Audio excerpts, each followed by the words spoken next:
NVQ Level 6 in Occupational Health and Safety. Welcome to my channel. Today I am going discussion about NVQ Level 6 in Occupational Health and Safety. In this video, we will take you through everything you need to know about this qualification, including what it is, who it's for, and how to get it. This qualification is particularly relevant for those working in high-risk industries such as construction, manufacturing, and oil and gas, etc. To achieve this qualification, you will need to complete a series of units that cover a range of topics related to occupational health and safety. These units are designed to give you the knowledge and skills you need to effectively manage health and safety in your workplace.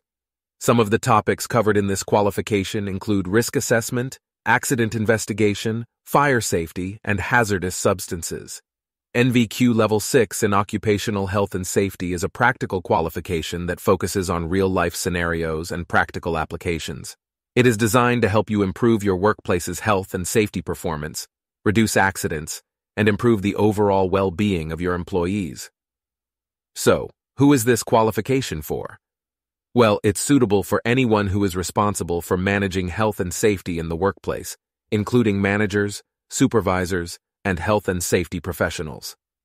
Contact now.